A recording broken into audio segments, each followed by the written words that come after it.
안녕하십니까. 저는 여기서 피셋 부분의 자료 해석을 가리키고 있는 이인 교수라고 합니다. 그래서 오늘 이 설명하면서 지금 교재들은 문제집은 받았죠. 그게 이제 예시 문제, 기출 문제 위주로 되는데 사실 그거 풀어주려고 설명이 하는 건 아니고 이 개괄적인 얘기를 좀 하겠는데 물론 피셋이 3가지 영역이에요. 근데 저는 오늘 그 포인트는 자료 해석에 맞춰서 좀 설명을 할 겁니다. 문제 한 번이라도 좀 풀어본 사람 한번 손 들어보세요. 피셋 문제 한 번이라도 풀어봤다. 소감이 어땠어요? 응? 거기는? 내가 이 피셋 준비를 나는 원래 입식에 있다가 이제 이쪽으로 나온 지 한 3년 됐는데 맨 처음에 이걸 준비하면서 나도 이제 데이터베이스를 만들어야 되니까 한 2달 고생했어. 고생한 게 뭐냐? 어려워서 고생이 아니야. 문제를 하나 읽잖아? 그럼 스트레스 받는 거야. 집중이 안 되고 자꾸 눈에서 흘러. 근데 그게 이제 한눈에 들어오기 위해서 우리는 뭘 준비하겠는가를 고민해 보니까 문제를 읽거나 표를 읽는 게 사실 오늘은 그 자료 해석만 포인트 두고 할게요. 필셋 중에 자료 해석은 보통 이제 25문항짜리 기준하고 5급은 40문항이죠. 이렇게 구분되어 있는데 그동안 이 자료 해석이라고 하는 부분이 이 수업이 되거나 인강이 되거나 하는 것 중에 가장 대표적인 게 뭐냐면 자꾸 분수 계산 위주로만 포인트 잡아요. 그럼 결국 뭐냐면 계산 능력은 세질지 몰라도 강해질지 몰라도 결론은 뭐냐? 문제를 읽는 능력이 배양이 돼야 되거든. 그 능력에 대한 것들이 고민거리라는 거지. 그럼 문제를 읽으려면 뭐 해야 돼? 알고 있는 저변의 지식들이 있어야 될 거 아니에요. 그렇죠?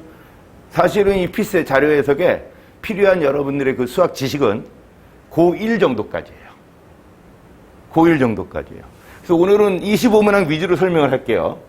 25문항 위주로 설명하면 몇 문제 나오죠?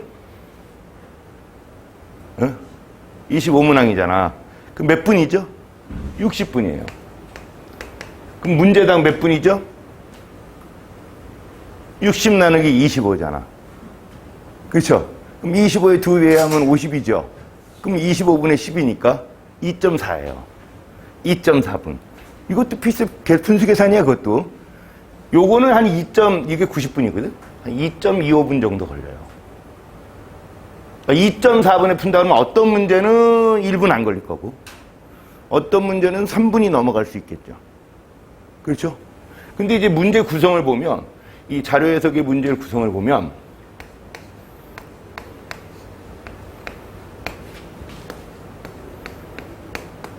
이렇게 돼 있어요.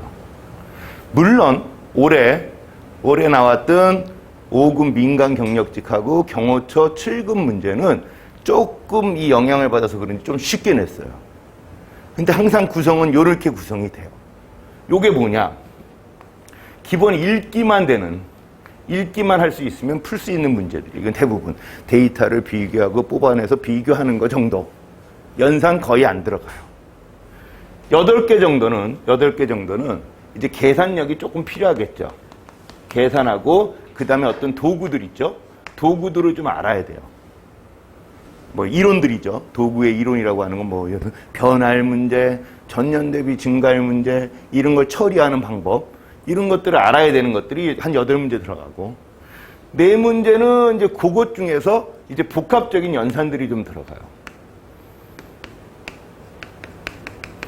방정식도 풀 줄 알아야 되고, 마스크하고 하니까 되게 답답하네. 방정식도 풀 줄 알아야 되고, 식 세우기도 할 줄 알아야 되고, 그 다음에 식에 대해서 따지는 것들이 있겠고. 요 3개는 조금 난이도가 높은 문제예요. 그래서 작년, 재작년 이렇게 문제 보면 여기에서 많이 변별들을 나눠요. 그럼 이제 학생들이 혼자 공부할 때 어떤 느낌이 드냐? 커트라인이 대충 아까도 질문 나온 거 보니까 커트라인이 대충 어떻게 돼요? 하면 문제 난이도 따라 틀려요. 근데 대부분은 18개에서 22개 정도가 커트라인이에요. 어려우면 18개까지도 내려가기도 해요. 아셨죠? 근데 이제 조금 오래같이 쉬우면 22개, 23개 정도 돼요. 그럼 어떤 생각을 하냐? 버리지 뭐. 이것만 다 맞추면 되지 뭐. 그럼 이걸 버려. 다 맞춰야 돼. 근데 여기서 실수해. 그럼 떨어지는 거지. 그러니까 여기서도 한두 문제를 확보하고 읽어내고, 물론 연산하다 틀릴 수는 있겠죠. 그걸 줄이려고 우린 공부를 하는 거니까.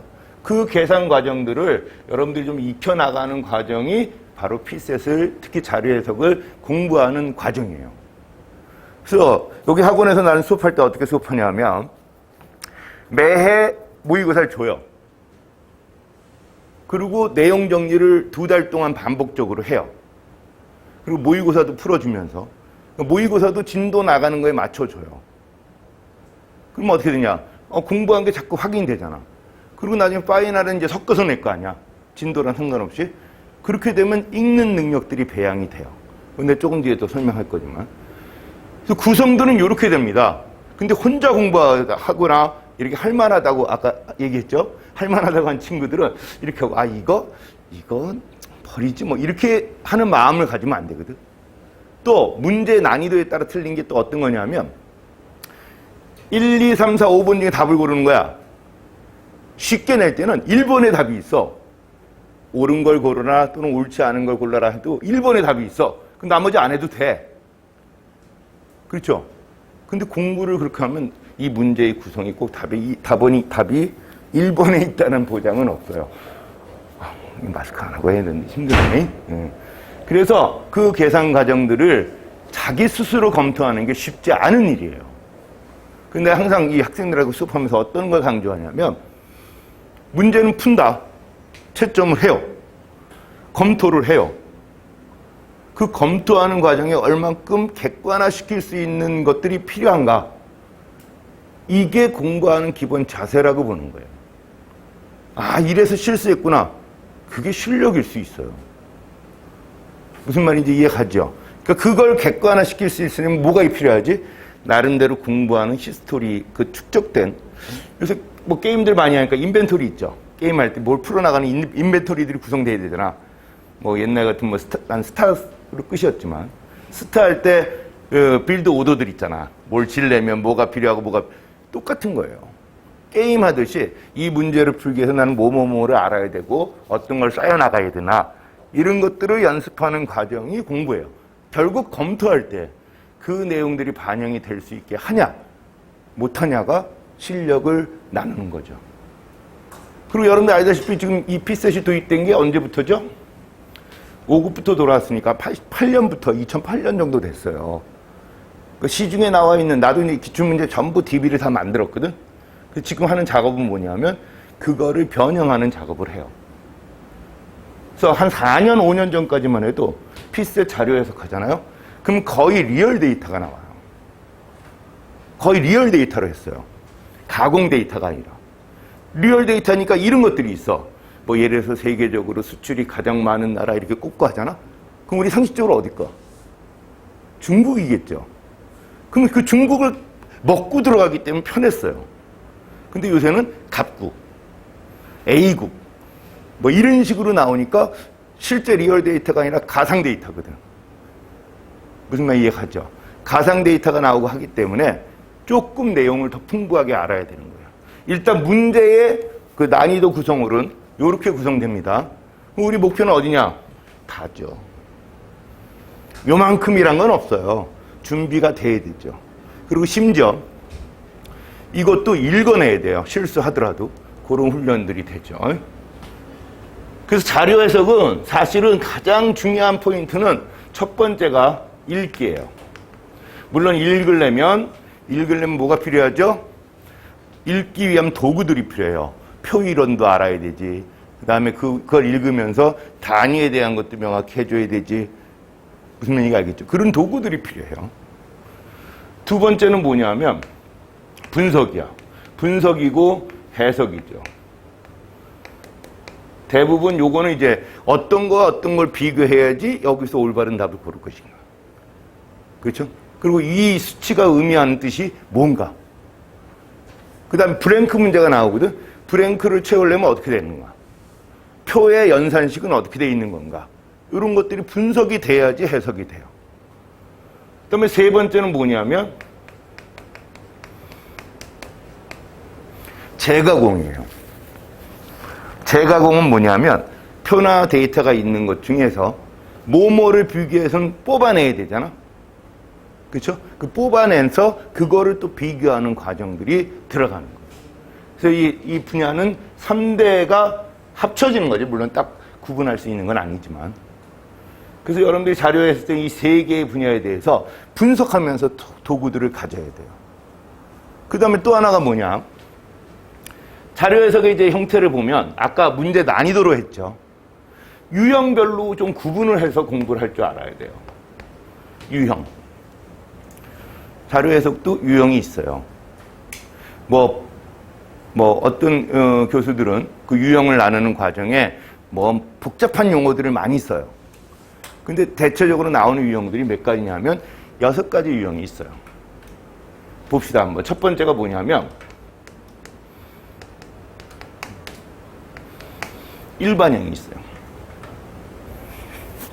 일반형이란 건 뭐냐면 표나 그림을 줘요. 그리고 물론 문제는 옳은 거 또는 옳지 않은 거 주겠죠.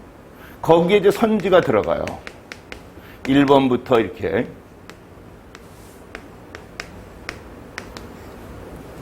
이 중에서 옳은 것 또는 옳지 않은 걸 고르는 게 일반형 문제예요. 아까 잠깐 서두에 얘기했지만 답이 1번에 답이 있으면 대부분 사람들이 어떻게 되는지 알죠? 아, 맞았어. 넘어가요. 그리고 검토할 때 나머지들을 대충 봐요. 그럼 이 문제는 자기 게 아니에요. 실제 여러분들 내가 수업하면서 테스트할 때는 이 순서를 바꿔도 정답률이 다르고 다른 문제로 받아들여. 묘하죠? 똑같은 문제인데 여기 문장 바꾸고 표 약간 줄여놓고 그 다음에 순서 바꾸잖아? 그럼 전혀 다른 문제가 돼. 점수가 달라. 실제 지금도 수업하는 친구들이 있는데 그 친구들 같은 경우 내가 시험을 봤는데 이걸 맞았어. 맞았는데 그 다음에 바꿔서 또 다시 풀게 했거든. 틀려. 그래서 야, 그때 했던 문제 아니야. 아, 그게 그거에 비슷한 것 같은데 다르게 느꼈는데요. 이렇게 나오거든. 좀 얘기하는 뜻 알겠죠? 그러니까 고르는 거기 때문에 검토하는 작업일 때 잘해야 돼요. 이거에 따라서 난이도는 달라져요. 이게 이제 일반형이야. 일반형. 일반형이 많이 나오죠? 일반형이 한 6개, 8개 이렇게 나와요. 일반형이. 대충 이걸 알아야지 학습 방향을 잡아요. 그 다음 뭐가 있냐면 두 번째가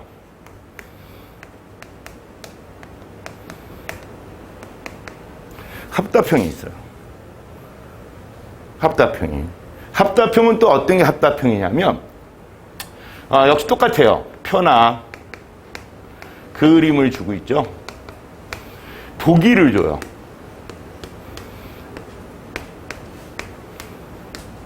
요렇게. 보통 보기는 4개 내지 3개 줘요.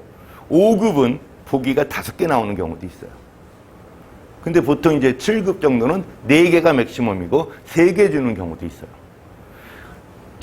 이런 뭐가 될까? 이렇게 돼서 문제에서 주는 게 옳은 것을 모두 고르면 또는 옳지 않은 것을 모두 고르면 이런 식으로 문제를 줘요. 이해 갔습니까? 근데 요거랑 일반형은 풀이가 좀 달라요. 일반형은 어쩔 수 없잖아. 1번, 2번, 3번, 4번 다 확인해 봐야 되잖아. 정답이 3번이나 4번 해주면 정답률이 떨어져요. 1번이나 5번 해주면 정답률이 올라가요. 정답을.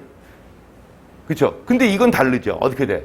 옳은 것을 만약에 모두 골라라 그러면 기억 올랐어. 그럼 보기 중에 기억 옳은 것 체크가 없는 건 지워. 그 다음에 니은 틀렸어. 그럼 니은 틀렸지. 틀린 걸 또 해. 그럼 2개 남거든. 그 중에 둘 중에 하나만 하면 돼. 훨씬 편하죠. 유형이 좀 달라요. 그래서 이게 일반형보다는 조금 난이도가 높게 주는 것도 있어요. 아셨죠? 합답형도 역시 6개 내지 6개 조금 넘어. 이건 8개 정도 평균 나온다고 보면 돼요. 아셨습니까? 그 다음에 세 번째 유형이 뭐가 있냐면 이런 게 합답형도 이제 종류가 2종류인데 그건 뭐 나중에 설명해도 되고 이런 게 있어요.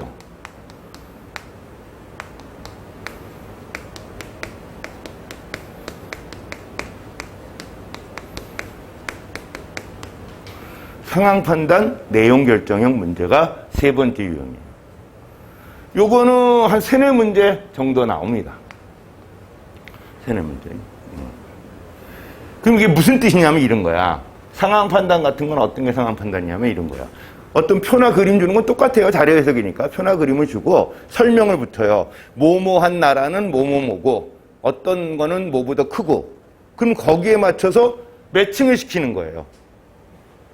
이해 갔습니까? 아, 그러면 요 표에서 그러니까 예를 들어서 A 나라가 B보다 A, B, C가 실업률이 높다. 그러면 A, B, C를 골라놓고 두 번째, 그 중에서 A가 B보다 크다. 뭐가 크다. 실업률이 크다. 그러면 A하고 B를 또 대서를 비교해서 결정할 수 있죠. 그런 게 내용 결정, 상황 판단이에요. 그 다음에 내용 결정 문제는 어떤 거냐면 이것도 사실은 꼭 나와요. 요거 한 문제 필수 나오고 요게 하나 더 나올 경우 있고 어느 때 이게 2개 나와요. 근데 이제 내용 결정은 또 뭐냐면 대부분 어떤 거냐면 이런 거야. 이거 공무원들이 5급이 있고 7급이 있어. 근데 성과금은 S, A, B, C로 구분돼 있어. 전년도 연봉은 얼마야. 근데 그 등급에 따라서 보너스를 성과급을 몇 프로 줘. 그럴 때 그 해에 가장 많은 연봉을 받는 사람은 누구냐. 그럼 그 시기에 맞게끔 계산하는 거죠. 그게 이제 내용 결정 문제예요. 근데 이 내용 결정할 때 뭐냐. 식을 빨리 계산해. 모든 걸 다 계산하는 건 아니에요. 여러분들이 엑셀을 쓰는 건 아니잖아. 계산기 쓰는 거 아니죠. 그러니까 식을 써놓고 여기서 이제 뭐와 뭐에 대서 비교하는 룰들이 필요할 거 아니야. 테크닉들이. 그런 것들을 해줘야지 되는 거죠. 근데 사실 이것도 헷갈리게 내면 많이들 헷갈려 해요. 그죠? 그 다음 4번째가 뭐가 있냐면 조건 제시형 문제가 있어요. 요게 가장 수학에 가까워요. 조건 제시형 문제가 수학에 가깝다 이런 얘기예요. 뭐냐면 조건 제시는 조건에 맞는 것들을 고르는 문제들인데 거기에 대한 식을 세우고 그 다음에 얘기하는 이 검토할 수 있는 도구들이 필요하고 이런 것들이 조건 제시형 문제예요. 내가 이따가 이 예를 잠깐 설명을 해주면서 할 거예요. 조건 제시형은 사실은 뭐 2-3문제 정도 나온다고 보면 돼요. 2-3문제 조건 제시형. 가장 수학에 가깝고 학생들이 가장 어려워하는 문제고 버리기 쉬운 문제예요. 근데 도구가 어차피 뻔한 거기 때문에 그 도구를 알면 해석이 가능하면 쉽게 되겠죠. 5번째는 뭐냐면 보고서형이 있어. 요건 1문제 내지 2문제 나오는데 보고서형. 이거 내가 얘기하면 이게 넘어가면 이게 좀 줄어요. 이건 거의 고정적으로 나오고 요게 좀 줄기도 하고 더 나오기도 해요. 그러니까 사실은 이 형태를 띄우고 있는 것도 있겠지만 물어보는 바가 틀려서 구분을 이렇게 하는 거예요. 보고서형은 뭐냐면 보고서를 줘요. 그러니까 어떤 유형이냐면 이런 거예요. 보고서를 주고 나서 다음 보고서에 의한 자료에 이용되지 않은 걸 골라라 이런 거야. 1번, 2번, 3번, 4번, 5번 중에서 보고서를 읽으면서 1번 있네? 3번 있네? 5번 있네? 4번 있네? 2번이 빠졌네? 그럼 2번 고르는 거예요. 문제는 한 페이지 다 가죠. 근데 좀 쉬워요. 근데 이게 요새는 좀 어렵게 나오는 게 하나 있는데 뭐냐면 다음에 보고서를 작성하기 위해서 더 필요한 게 뭐냐 얘기야. 그러니까 표나 그림을 줬어. 근데 보고서가 있어. 그럼 이 표나 그림 갖다 이 보고서를 완성을 못해. 그걸 고르는 거예요. 그게 조금 헷갈리는 거죠. 올해 난이도가 제일 높았던 문제가 보고서 문제였어, 사실. 학생들이 좀 헷갈렸어, 약간. 시간이 이건 어쨌든 뭐 문제는 그렇게 어렵지 않아. 공부하면 쉬운데 문제는 시간은 걸려요. 왜? 읽을 양이 많아서. 그 다음에 6번째가 뭐냐? 변환형 문제가 있어요. 요건 거의 한 문제 나온다고 보면 돼요. 어느 애 좀 이상하게 내면 두 문제 나와요. 근데 두 문제까지도 안 가요. 거의 한 문제인데 변환형은 뭐냐면 그래프나 그림이나 표를 주고 그 중에서 뽑아내서 그래프나 표를 작성한 거야, 자체. 그럼 올바르게 작성한 것은 이런 거죠. 어느 건 연도가 바뀌어 있고 어느 건 계산식이 틀리고 이런 걸 골라내는 문제예요. 사실 요거는 두 개는 요 유형은 연습 몇 번 시키잖아? 그럼 학생들이 쉽게 받아들여요. 그 유형을 사실 내가 이렇게 6개 나누는데 이렇게 유형으로 나누는 거는 나밖에 없을 거예요. 응? 내가 여러분한테 그 설명하는 이유는 이렇게 나누면 뭐냐? 내가 자료 해석을 준비하는 과정에서도 이렇게 나누니까 학습의 방향이 쓰는 거예요. 검토할 때 유리하죠. 아, 이건 데이터 비교하는 거. 아, 이건 이 조건을 해석해서 식 세우는 거. 아, 요거는 기억, 니은, 디귿, 리을을 맞춰서 정리를 잘 해주는 거. 이런 것들이 구분이 되니까 학습의 효과를 주죠. 그래서 여러분들이 수업할 때 수업을 하게 되면 내가 항상 그래요. 이 내용 정리하고 유형학습 기본하고 심화도 내용 정리하고 유형학습하고 물론 계속 모의고사 보겠지만 그러다 보면 매칭이 점점 돼요. 그럼 문제가 훨씬 빨리 읽혀요. 아까 난이도별로 문제 나눈 거 있었죠? 그 다음에 이렇게 되는데 이건 거의 변화가 없어요. 올해 왜 쉬웠냐? 이게 별 내용이 없었어요. 이게 난이도가 올라가면 어려워져요. 아셨습니까? 그러면 여러분들 준 자료를 한번 잠깐 보면서 우리가 한번 봅시다. 내가 이렇게 설명하는 이유는 결국은 우리가 원하는 게 뭐죠? 얼만큼 올바로 학습을 해야지 점수를 딸 수 있는 거잖아. 그렇죠? 요건 내가 10문항만 기출문제하고 그 다음에 예시 문제를 들었어요.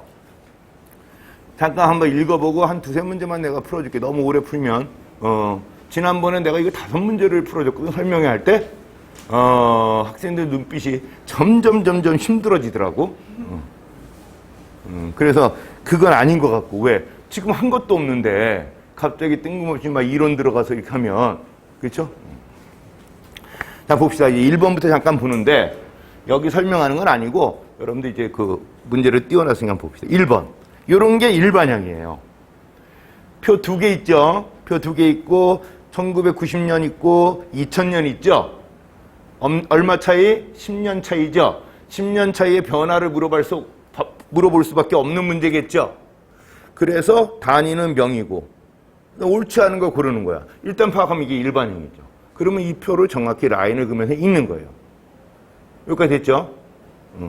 요건 뭐 그렇게 큰 문제는 아니에요. 2번을 잠깐 봅시다. 2번도 봅시다. 2번 잠깐 보면 다음 표는 각 박물관 이용자를 대상으로 12개 평가 항목에 대한 항목별 중요도와 만족도를 조사한 결과이다. 이를 바탕으로 평가 항목의 그림의 4가지 영역으로 분류할 때 요거 잠깐 보면 요거. 요게 이제 예시 문제 나왔던 건데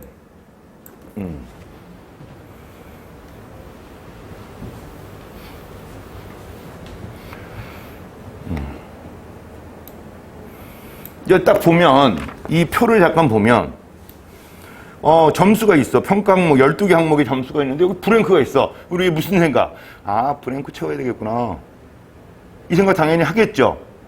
결국 브랭크가 뭔가 하나 걸리겠죠. 브랭크가 한 5개 나오잖아? 그럼 5개 안 채워도 돼요. 한 2-3개만 채워도 되는 문제가 많거든? 근데 이게 달랑 하나야. 이건 반드시 브랭크 채우란 뜻이에요. 그럼 생각해봐. 12개 항목에 대해서 평균이 요거야. 우리 계산 어떻게 하죠? 오리지널 계산은 이거 12개 더한 다음에 나누기 12가 요예요.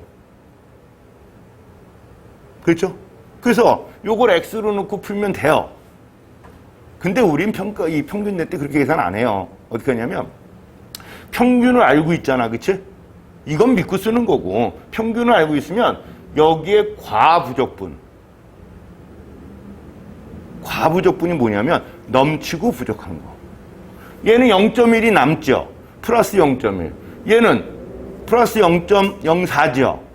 얘는 마이너스 0.03이죠. 그것만 쫙 써놔서 합이 돼서 0이 돼야 되거든. 얘가 평균이니까. 그러면 이걸 쭉 더했을 때 얼마가 되냐. 이거 빨리 계산되거든. 하나씩 하나씩 쓰면 되니까. 그 다음에 여기다 더하고 빼면 돼요. 일단 그런 계산을 써요. 평균에 대한 원칙인데 밑에 표는 뭐냐. 이거 많이 나오는 표예요. 이거에 분석을 했어. 여기가 각각 만족도의 평균이고 얘는 중요도의 평균이야. 그렇죠? 뭘 물어볼까? 중요도 만족도가 다 평균 이상인 거 여기. 오케이? 만족도만 평균 이상인 거 요거. 그렇죠? 그 다음에 중요도만 평균 이상인 거 요거. 그럼 뭐 하라는 얘기야? 위에 표에 평균보다 큰 것들을 동그라미 치고 여기에 들어가는 걸 체크하라는 얘기죠. 이건 이게 읽는 것보다 그 내용이야. 그거밖에 물어볼 게 없거든. 무슨 말인지 알겠죠? 이런 식으로 정리해줘요. 요것도 사실은 일반형이에요. 통계 내용이 들어가긴 하지만 일반형이야. 그 다음에 3번 문제 봅시다. 여기 댓글에 화면이 좀 그러네요 이렇게 하는데 화면이 그럴 수밖에 없어요. 이거 내가 이 문제 다 설명하려고 하는 게 아니기 때문에 지금 개요만 설명하는 거니까 봅시다. 다음 표는 이 2019년 5월 10일 A 프랜차이즈의 지역별 가맹점 수에 대한 결제 실적에 대한 자료이다. 이에 대한 설명으로 옳지 않은 것을 고르면 이런 얘기야. 요 문제는 크게 문제될 건 없는데 일단 봅시다. 항상 문제표를 볼 때 우리가 뭐부터 봐야 되냐면 단위부터 봐야 돼. 개, 건, 만 원이야. 그쵸? 그럼 가맹점 수는 개일 거 아니야. 결제 건수는 건일 거 아니야. 금액이면 요건 만 원이겠죠. 이거 얼마죠? 만, 10만, 100만, 1000만, 억, 10억. 이렇게 되겠죠. 근데 우린 그렇게 안 읽어요, 이건. 어떻게 읽냐면, 요게 몇 승이니까 10에. 10만 단위면 10의 몇 제곱이죠? 5제곱이죠. 10만 단위면 10의 5제곱이죠. 여기 만이면 10의 4제곱이죠. 곱하면 얼마? 10의 9제곱이죠. 그럼 10억이에요. 10의 8승이 억이에요. 내가 이건 항상 수업하면서 외우라 그래. 100만이면 10의 6승, 억이면 10의 8승, 조면 10의 12승. 조 많이 나와. 왜? 국가예산표 많이 나오거든. 조도 많이 나와. 어쨌든 그렇게 돼 있어. 그렇구나. 그 다음에 두 번째 표를 보면 응? 똑같아. 근데 분류 항목이 달라. 위에는 지역이고 요건 요거예요. 그럼 이 문제에서 물어볼 수 있는 건 뭐냐면 이런 거야. 어떤 전체의 집합을 동일하고 독립적인 두 개의 분류로 보는 거야. 예를 들어서 어떤 집단을 남녀 또 60대 이상, 60세 미만 동등하죠? 그럼 남자 중에 60세 이상도 있을 수 있고 60세 미만도 있을 수 있잖아. 그렇죠? 이렇게 분류한 거기 때문에 이런 거죠. 소규모인데 어떤 지역? 우리가 이런 거 우리는 보통 뭐라고 부르냐면 최소 교집합 문제라고 그래요. 최소 교집합 문제. 그러니까 동등한 나눠졌을 때 당연히 지식이 있으면 그걸 알고 이건 1번이 답인데 최소 교집합 문제예요. 봅시다. 서울 지역의 소규모야. 그럼 서울 지역이 얼마야? 뭐가 결제 건수가 서울 지역이 얼마? 단위 띄고 14만 2248이죠. 거기에 뭐야? 소규모가 14만 3565죠. 거기에서 전체를 빼면 뭐가 나오냐? 최소 교집합이 나와요. 뒷자리까지 계산할 것도 없어요. 무슨 얘기냐? 이런 거지. 우리가 뭐야? 이런 거 혹시 본 기억나죠?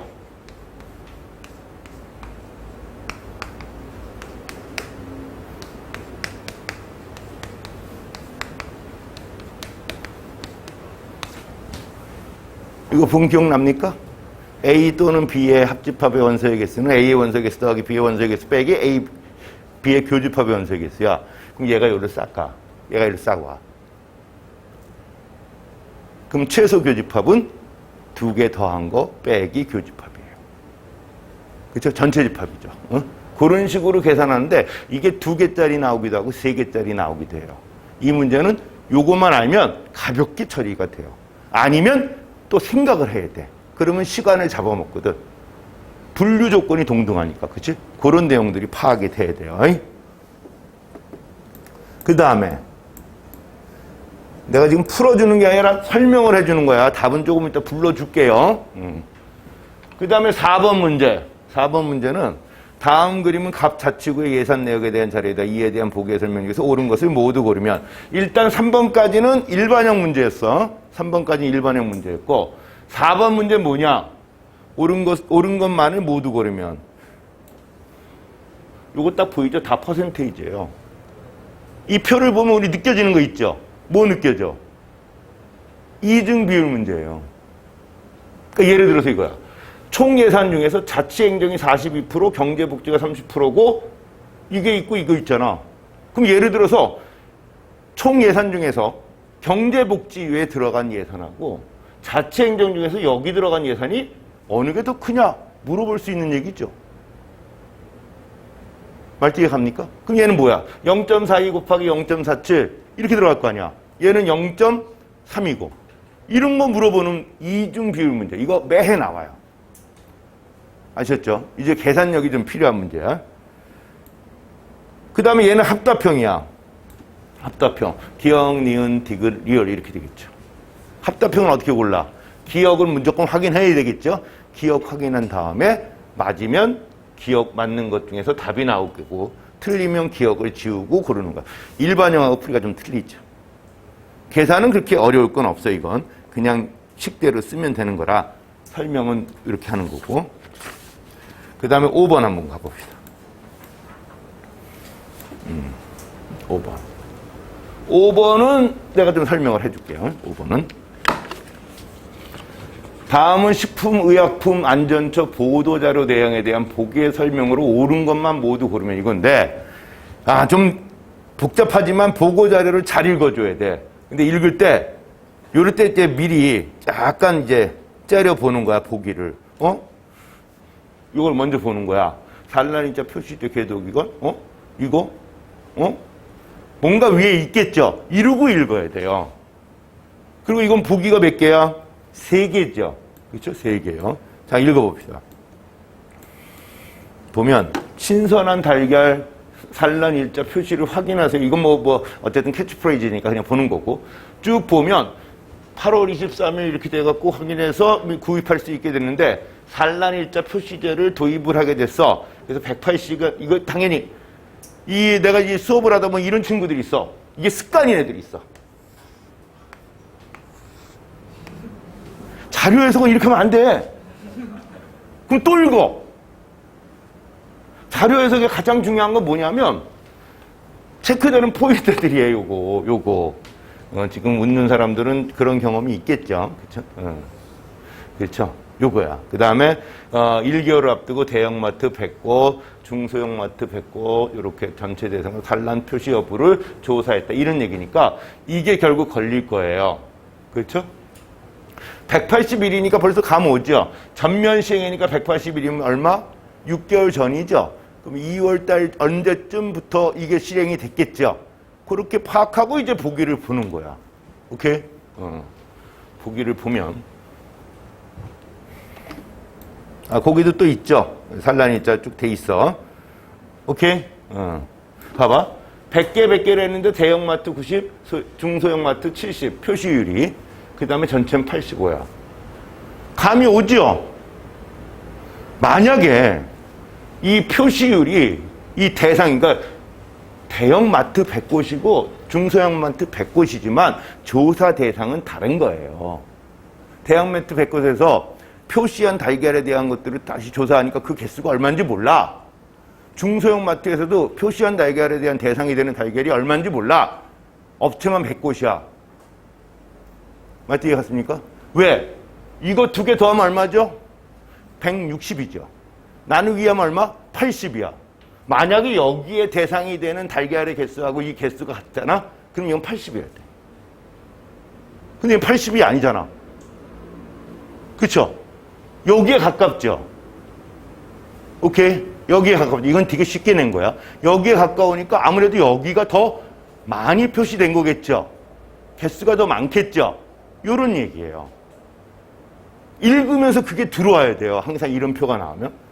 그 다음에 요건 예시니까 요거고, 그 다음에 예시 중에서 뭐야? 사육장 환경에 대한 조건들이 이렇게 들어가요. 방사한 거고, 이거는 케이지 축소 자유롭게 들어가는 평사한 거고, 개성기. 여기 또 중요한 것들이 있죠, 이렇게. 이해 갔습니까? 내용 이해 가죠? 무슨 뜻인지 알겠죠? 그러면 기억부터 한번 잠깐 봐봐, 기억. 기억은 뭐냐면 달걀 산란일자 표시제가 계도기간은 2월에 시작되었다. 이건 아까 벌써 읽었죠? 2월에 시작되었다. 무조건 맞는 거예요, 이건. 니은이 뭐야? 환경이 뭐로 돼 있어? 3번으로 돼 있어. S3야, 니은. 이건 무조건 맞는 거고. S3야. S3면 요거야. 이해 갔습니까? 요건데 면적이 얼마래? 150이래. 이해 갔죠? 무슨 뜻이냐? 면적 150 요거에다가 한 마리당 이거거든. 정리됐습니까? 원래 오리지널 식은 이거겠죠. 150에 몇 마리가 되면 0.075에 얼마? 한 마리. 이렇게 해서 푸는 거예요. 이해 갔습니까? 근데 누가도 이렇게 공부하면 틀린 거예요. 왜? 나중에 이렇게 풀면 안 되거든. 마리수를 구한다. 그러면 이게 어떻게 되냐면 이렇게 되는 거죠.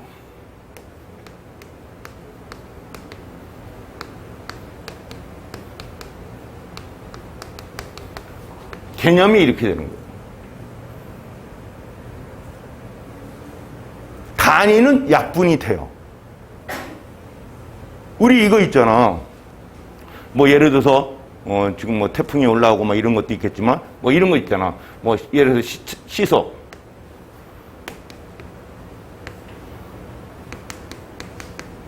그럼 얘가 초속으로 얼마냐? 하면 우리 어떻게 계산해? 이렇게 되겠죠.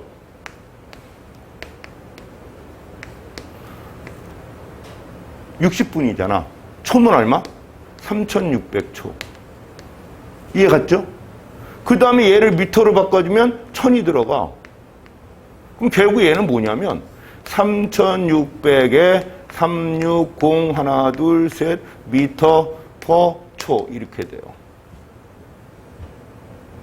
단위는 약분되는 거예요. 그래서 단위 문제 약분이 많이 나오는 게 뭐냐? 환율 문제. 또 뭐 있을까? 연비 문제. 이런 거 많이 나오고 그 중에 하나 이거예요. 이렇게 쓰는 거예요. 그럼 얘는 어떻게 되냐면 이렇게 돼요. 얘는 계산이 분모의 이상이잖아. 그럼 얘는 어떻게 돼? 이하가 되고 이거 약분되거든. 이거 얘는 얼마냐면 0.075분의 150의 마리 이하 이렇게 되는 거예요. 정리됐습니까? 근데 되게 쉬운 게 하나 둘 셋 하면 여기 1000이 들어가죠. 그 다음에 75분의 150이니까 약분되면 2죠. 그래서 2000마리 이하 이렇게 되는 거예요. 그래서 2000마리 이하 맞는 거죠. 정리됐죠? 요게 한눈에 들어오게 공부가 돼야 돼요. 아까처럼 매번 비례식 하잖아? 그럼 이 문제 2분 넘어가. 이 문제 2분 넘어가면 안 돼. 2분 안쪽에서 풀어야 되거든. 내용이 어려운 게 없기 때문에. 정리됐죠? 요런 걸 이제 자꾸 하다 보면 익혀져요. 그 다음에 디귿을 한번 봅시다. 디귿을 보면 7월 산란 표시 여부 조사 대상 아까 얘기한 거야. 대형마트하고 뭐죠? 중소형 마트예요. 봐봐. 대형마트하고 중소형 마트야. 중소형, 대형 이렇게 됐어.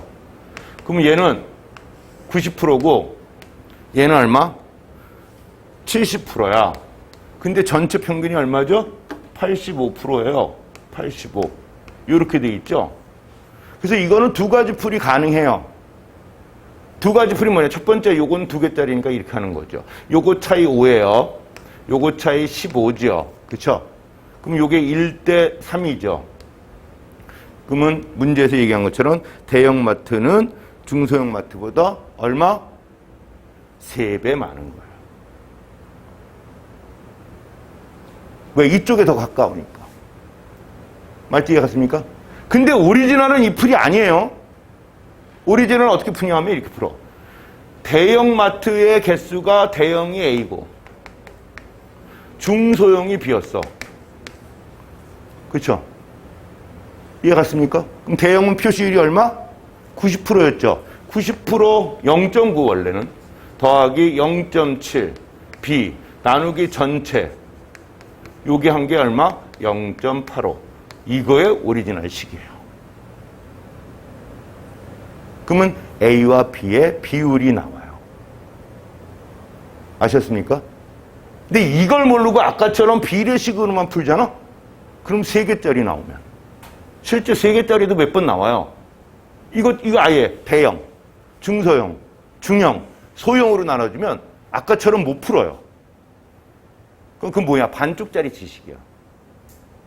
이해갔습니까? 요거 풀면 아까처럼 똑같이 나와요. 3배가 돼요. 이거 쉽잖아요. 곱해주면 되니까. 그리고 100 곱해주면 되니까 90A 더하기 나오니까 90A 더하기 70B 85A 더하기 85B 당연히 5A는 얼마? 15B 당연히 A는 얼마? 3B 3배 나오죠. 근데 꼭 내가 수업을 하면 어떠냐? 이렇게 설명하잖아? 그럼 앞에 것만 기억해. 3개짜리 나오면 못 풀어. 그럼 맨날 반복이지. 원칙은 알아야 되는 거죠. 그래서 요거는 다 맞아요. 아셨습니까? 요건 잠깐 확인을 해보세요. 아주 많이 나오는 패턴이에요. 그 다음에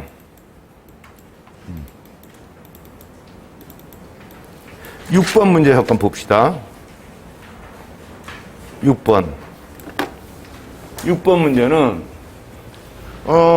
지금 댓글 올라오는 건데 잠깐 읽어봤는데 실시간 댓글이라는 나 이거 낯설어서 그렇긴 한데 지금 화면이 이상할 수밖에 없죠. 수업이 아니니까. 그치? 설명하는 거니까 한두 개만 설명해 주는 거야. 그 다음에 요거 이 6번 문제도 보고서 같지만 사실은 이거 합답형 문제예요. 응? 합답형 문제예요. 어떤 합답형이냐? 보고서형 합답형이야. 이건 보고서형 형치지요. 이렇게 해주고서 기역, 니은, 디귿, 리을 중에 옳은 걸 고르는 거 또는 옳지 않은 거 고르는 거 이런 얘기예요. 이것도 합답형 문제 중에 하나예요. 넘겨봅시다.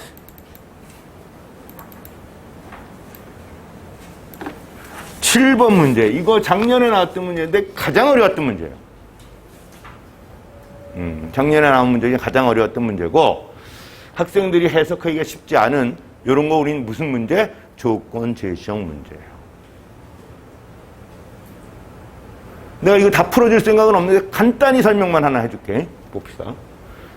다음 표 정보 그림은 A사의 공장에서 물류센터까지의 수송량하고 수송비용에 대한 자료이다. 이에 대한 설명에서 옳지 않은 것을 고르면 이런 얘기야. 블랭크가 이렇게 있어. 여기를 어쨌든 뭔가 채워야 되겠죠. 말띠 이해갑니까? 채워야 돼요. 요거 난이도 높아. 채우는데 이때 이거 봐. 최대 공급량. 요거의 최대 공급량은 작거나 같다. 최소 요구량. 요거는 크거나 같다. 근데 여긴 600이고 여기는 500이고 여기는 300이에요. 최소 요구량은 여긴 600이고 그 다음에 여기는 400이고 그 다음에 여기는 얼마? 150, 400이고 200이고 요건 150이에요. 여기까지 됐죠?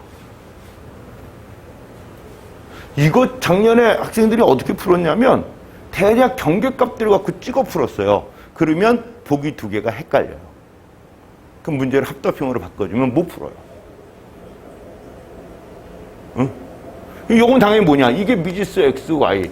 요거 결국 조건 제시형인데 식 세우는 거예요.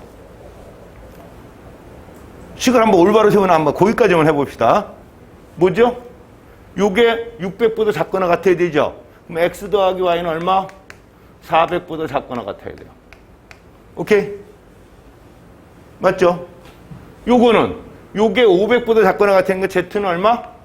200보다 작거나 같아야 돼. 오케이. 요건 뭐 어차피 없어요. 하나밖에 없으니까 됐고. 그 다음에 요거니까 요거 두 개 더한 게 요거보다 크거나 같아야 되거든? 그럼 Z는 얼마? 200보다 크거나 같아야 돼. 그 다음에 X는 200보다 크거나 같아야 돼. Y는 150보다 크거나 같아야 돼. 이해 갔습니까? 그러면 이게 주어진 조건식을 정리한 거잖아. 그럼 여기서 나오는 식이 뭐가 나오죠? 아, Z는 200보다 작거나 같고 200보다 크거나 같으니까 200이에요. 그렇죠? 그 다음에 X 더하기 Y는 400보다 작거나 같은데 각각이 150, 200보다 크거나 같으니까 350보다 크거나 같아야 돼요. 이 문제는 이렇게 풀면 70% 푼 거예요. 이렇게 써놓고 확인해도 되지만 조금 익숙한 사람이면 수업을 들었다 그러면 어떻게 되냐? 문자가 두 개인데 미지수가 두 개인데 부등호로 연결되어 있어. 그럼 우리 뭐가 되냐? 뭐가 될까요? 부등식의 영역이 돼요. 영역으로 그려서 그 중에 최대 최소 구하는 문제. 요건 아주 유명한 문제죠. 선형계획법이라고 굉장히 많이 쓰는 문제고 작년에 나왔었고 그 전전에도 나왔었어요. 올해 나올 거라고 예상했는데 올해는 안 나왔어. 쉽게 내는 추세인 것 같아. 근데 이제 이런 문제들도 표현이 되죠. 여러분들이 확인할 때 이거를 여기까지 만약에 난 좀 실력이 부족해. 그래도 식을 세우는 연습들을 해야지만 여러분들이 공부할 때 효과를 봐요. 근데 알다시피 가장 중요한 게 뭐야? 우리는 이 자료 해석 문제는 정석같이 모범답이 있는 어떤 게 있는 게 아니잖아. 그렇죠? 그러니까 자기 스스로 이 표현한 게 맞는지 틀린지 잘 몰라요. 그래서 내가 설명하는 거야. 그래서 요 얘기들은 사실 영역을 그려놓고 푸는 문제라 좀 난이도가 있는 문제인데 일단 1차는 이렇게까지 표현을 해야지만 답을 구해요. 아셨습니까? 이런 게 무슨 문제? 조건 제시형 문제 중에 난이도가 가장 높은 편이에요. 그렇죠? 그럼 8번 가봅시다. 8번을 보면 올해 나오긴 했어요. 이거 올해도 나오긴 했는데 이건 거의 매해 나오는 문제인데 지수 문제예요. 문제 봅시다. 다음 표는 국민 삶의 질을 평가하는 다양한 개별 지표와 종합지수이다. 표의 종합지수를 아래의 대화에 근거해서 재작성했을 때 환산된 2014년 주관적 웰빙 지수 A와 2015년 기존 통합 종합지수 대비 재작성된 종합지수의 변화를 B를 바르게 나열한 것은 뭔 소리야 이거야. 그렇죠? 일단 문제 자체가 좀 짜증나요. 근데 이런 거예요. 무슨 뜻이냐? 영역별 종합지수예요. 이렇게 쭉 영역들이 있는데 여긴 종합이야. 이걸 100으로 보고 환산한 거예요. 그럼 얘는 얘보다 떨어진 거야. 소득 소비는. 근데 얘는 올라간 거지 A에 비해서. 맞지? 이해갔습니까? 그럼 이런 지수 문제는 뭐냐? 이게 기준이니까 요것만 확인이 돼요. 얘네들은 확인이 안 되죠. 이해갔습니까? 요것만 확인이 돼요. 그 얘기가 일단 들어가 있어요. 그리고 요거는 뭐냐? 여기 설명이 돼 있지만 그냥 이거의 산술평균이에요. 아셨습니까? 그런데 이 대화가 뭐냐면 대화는 어쨌든 사무관하고 뭐 주무관이 뭐 나눴는데 이걸 추가한대요. 주관적 웰빙 지수를. 언제부터? 13년부터. 근데 여러분들 이걸 알아야 돼. 우리가 100분이라고 하는 게 지수의 가장 대표적인 예예요. 아셨죠? 100분위가 지수의 가장 대표적인 예예요. 총합이 100이죠. 총을 100으로 봤을 때 환산한 게 100분이잖아. 이해갔습니까? 그럼 예를 들어서 총을 50으로 봤어. 그럼 더한 건 50을 기준으로 보면 데이터지요. 이해갔어? 또 이런 거야. 어떤 기준 연도를 120으로 봤어. 그러면 120을 기준으로 환산한 거죠. 이거 올해 5급에도 나왔었어요. 지수 문제는 굉장히 중요해요. 그러니까 100분위는 합이 100이죠. 기본 지수를 비교 대상을 120으로 보면 합이 120이 될 수밖에 없어요. 1000이면 1000인 거고. 이해 갔습니까? 그래서 문제 얘기를 잘 보면 이런 거야. 여기 추가로 돼 있어. 근데 뭐라고 돼 있냐면 이 설명, 이건 기본은 100이었는데 110으로 보면 이것도 다 이렇게 밑줄 긋는 거 아니에요. 이거 추가되는구나. 그 표가 이건데 얘 두 항목에 대해서 하는 거구나. 그거의 산술평균이구나. 그 다음에 요 주관적 웰빙은 이 기본을 110으로 사용한대. 아, 무슨 뜻이야? 얘가 110인 거고 5가 얘도 110인 거예요. 그럼 얘도 110이에요. 그렇죠? 이해 갔습니까? 여기까지 됐죠? 그럼 얘는 얼마가 될까? 60에서 57이 됐어. 얼마 줄었죠? 0.3 줄었죠? 60 중에 0.3 준 거야. 얼마? 5% 준 거예요. 이해 갔습니까? 5% 줄었으니까 이건 얼마냐? 110에 5%를 빼주면 되는 거야. 근데 5%는 되게 쉽잖아. 110에 10% 얼마? 11이죠. 5%면 얼마야? 5.5예요. 그럼 110에서 5.5 빼면 돼. 104.5야.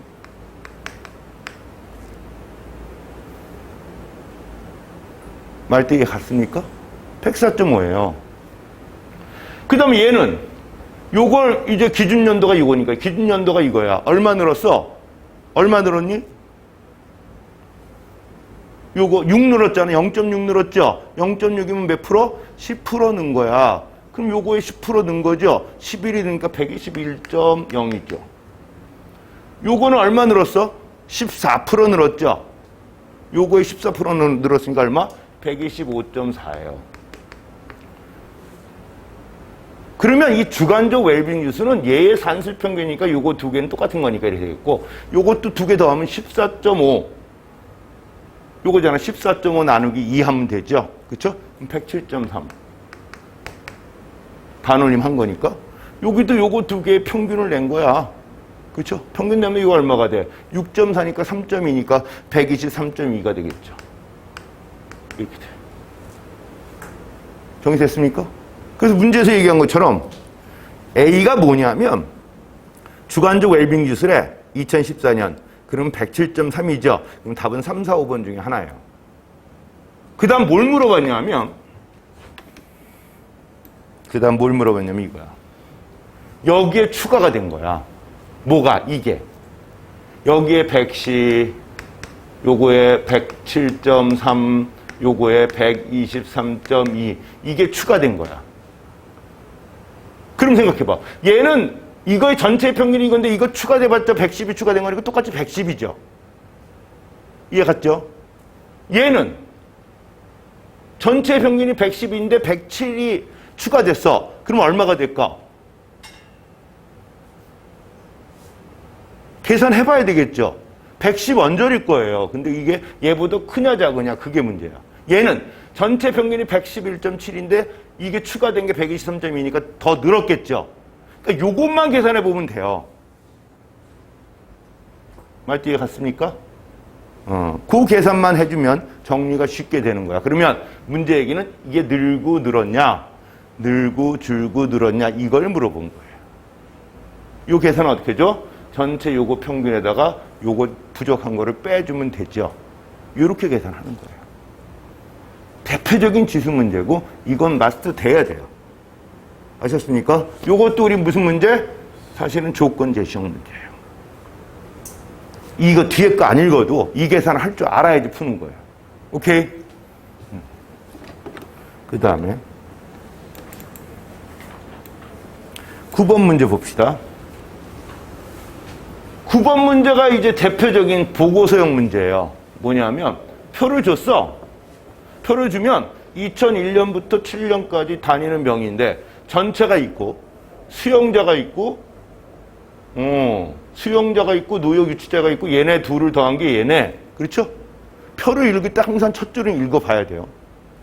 그 다음에 뭐가 돼요? 여기 미결 수용자가 있어. 이거 표가 좀 이상하다. 다시. 이게 잘못됐죠? 이렇게 됐어. 이렇게 돼 있죠? 그러니까 봐봐. 수용자가 있고 노역장 유치자가 있고 미결 수용자가 있으면 요거 두 개 더한 게 얘죠. 그렇죠? 그럼 얘랑 더한 게 얘예요. 오케이? 표 읽었죠? 밑에 있는 표도 비슷한데 밑에 표는 수용자 플러스 노역장 유치자를 남녀로 나눴고 미결 수용자도 남자 여자로 나눴어요. 이해 갔습니까? 이거 읽으면서 느껴지는 거. 뭐가 느껴져? 어느 거 느껴져? 요거 읽으면서 느껴지는 게 있어. 첫 번째 뭐냐? 이거 전체에 대해서 남녀를 나눴거든. 이 전체잖아. 요거 두 개 더한 게 이거니까. 그러면 여기 남자 중에 수용자도 있을 수 있고 노역장 유치자도 있어. 여기도 마찬가지야. 그렇죠? 또 마찬가지로 여기도 미결 수용자는 피의자도 있고 피고인도 있잖아. 근데 여기도 남자 여자는 나눴어. 그렇죠? 그러니까 얘도 여기 피의자도 있고 피고인도 있을 수 있잖아. 그렇죠? 말띠에 가죠? 피의자, 피고인을 알아두면 좋죠. 피의자는 뭐죠? 형사적인 거. 피고는 고소에 의한 민사, 형사 같이 들어간 이런 거잖아. 그거를 알고 이제 표를 보고 보고서를 읽으면서 이 보고서는 이걸로 완성이 안 돼. 벌써 느낌 오잖아. 여기 남녀 구분이 이게 안 되거든. 그러면 그거에 보고서를 쓸 때 그 얘기에 필요한 항목이 뭔지 고르는 문제. 이게 뭐라고? 보고서형 문제. 아셨죠? 그 다음에 10번 문제를 보면 이게 대표적인 변환형 문제예요. 표를 줬어요. 오케이. 표를 줬죠. 표를 줬고 구분 전체가 있고 토목이 있고 건축이 있고 전년 대비 증감률들이 있고 여기 전년 대비 증감률이 있고 주거형 비주거형이 있어요. 오케이. 여기가 형이 됐죠. 전년 대비 증감률 나오면 우리가 무슨 느낌이 들까? 이런 느낌 들 수 있죠. 이게 9년이잖아. 2008년을 물어볼 수도 있어요. 일단 그건 우리가 알아야 돼요. 전년 대비 얘가 얼마야? 마이너스 1.1이야. 그럼 2008년 어떻게 구하니? 2008년 어떻게 구하죠?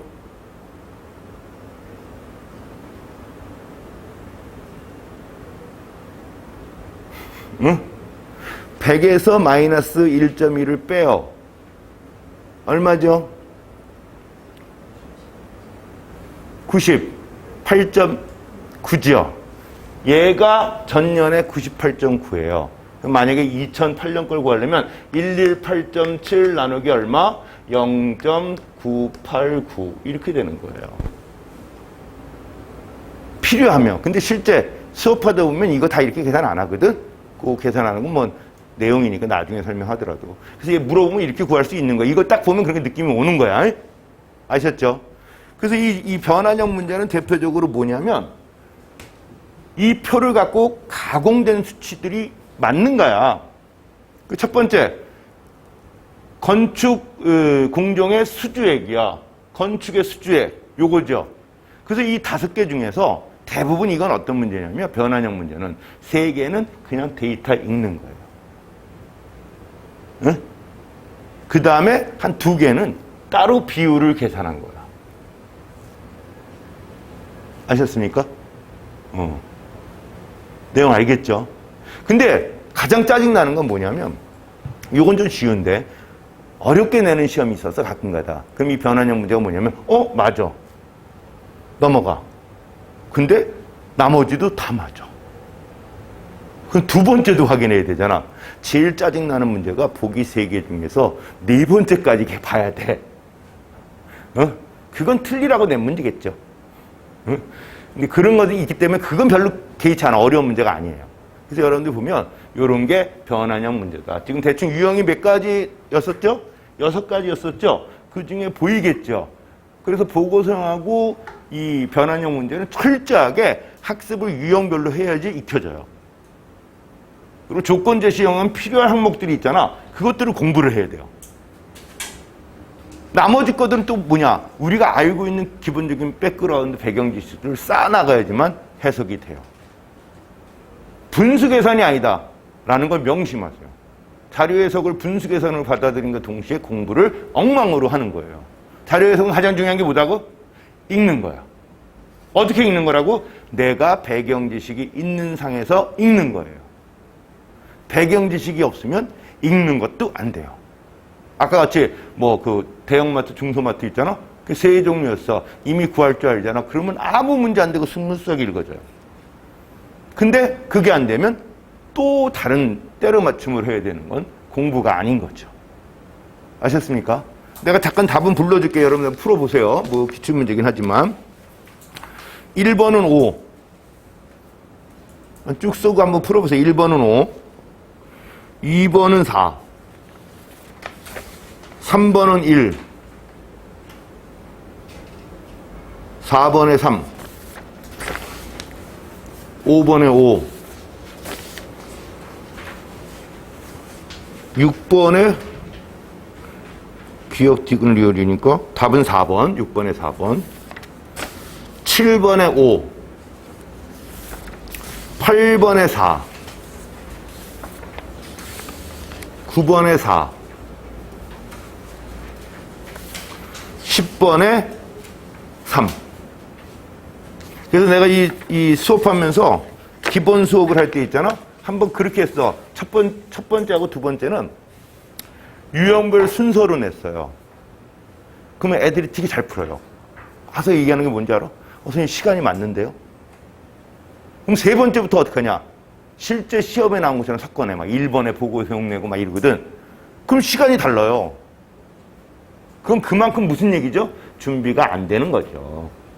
그러니까 문제를 봤을 때 필요한 사항이 금방 읽어질 수 있는 능력을 키우는 게 자료 해석 학습의 키포인트예요. 아셨습니까? 내가 뭐 오늘 뭐 이거 수업도 아니고 하니까 대략 이렇게 봐야 되는데 궁금한 사항 있으면 한번 내가 대답을 한번 해줄게.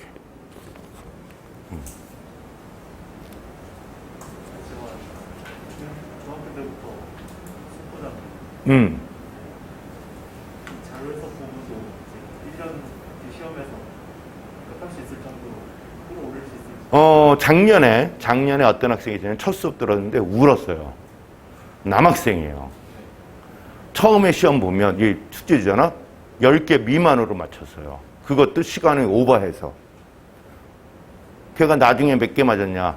참 결론은 좀 안 좋아. 결론은 1년 더 하고 있어요. 근데 결론은 안 좋긴 하지만 그 친구가 나중에 몇 개까지 맞았냐면 21개까지 나왔어. 본 시험에서. 돼요. 걔 수학 아무것도 몰랐어. 사실 연립방정식도 풀면 와서 질문했어요. 왜냐면 선생님 연립방정식 같은 거 그냥 가볍게 이렇게 넘기거든? 식 세워주고 이렇게 암산하면 답이 이건데 그러고 그걸 와서 질문해요. 나한테 와서 2번 울었어요. 그 얘기 하지 말라 그랬는데 어쨌든 2번 울었어요. 근데 돼요. 물론 부담스럽죠. 더 열심히 해야 돼요. 지금 이 두 번째 듣는 학생들 내 수업에 있거든? 많이 늘었어. 첫 번째는 10개 언저리였는데 지금 과제 내주면 20개 정도 돼요. 물론 이제 아직까진 기본 과정이라 그 친구들한테 내가 시간은 60분 풀지 말라 그래요. 처음에 한 80분에 풀려고 그러거든? 지금 이제 70분까지 내려갔어. 70분에 풀었는데 지금 한 17개 정도 맞아요. 그럼 문제는 다 봤냐? 다 본대.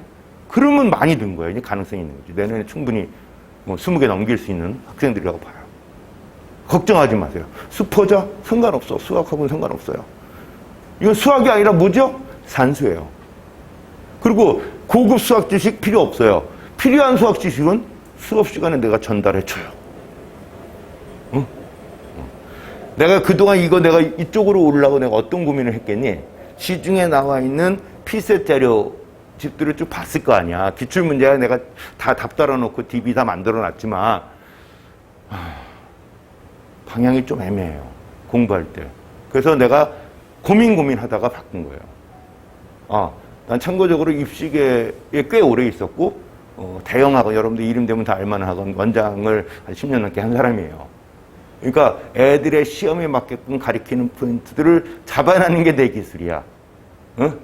그래서 그렇게 훈련시키는 게 굉장히 난 중요하다고 보고 자료 해석은 할만하지만 훈련받으면 훨씬 부담을 덜 수 있다. 이런 거는 명심하세요.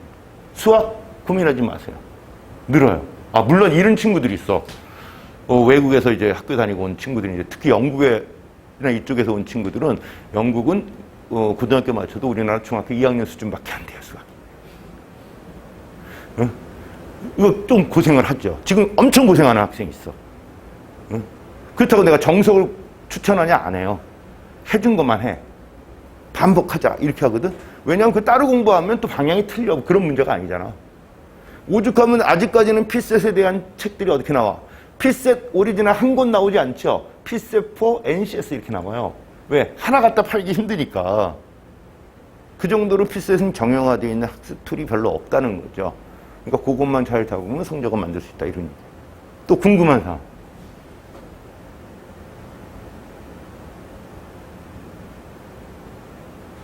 물론 이제 가장 중요한 건 개인적인 질문들이 있겠지만 혹시 그래도 하나만 더 받고 오늘은 마무리합시다.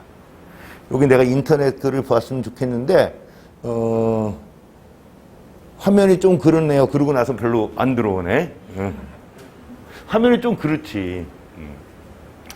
요건 내가 나중에 한번 웬만하면 올려주라고 또 할 마음이 있는데 그건 보고 또 궁금한 사항은 없습니까? 피셋은 준비한 만큼 결과를 내요. 걱정하지 마세요. 두려워하지 말고. 차라리 더 힘든 건 언어이기도 해요. 언어가 되는 학생은 피셋이 안 나올 수가 없어요. 언어 좀 집중해서 많이, 언어는 진짜 자료 해석의 2배는 공부해야 돼요. 자료 해석은 얼마 정도 공부하면 되냐? 하루에 2시간 정도? 일주일에 며칠? 한 4일 정도.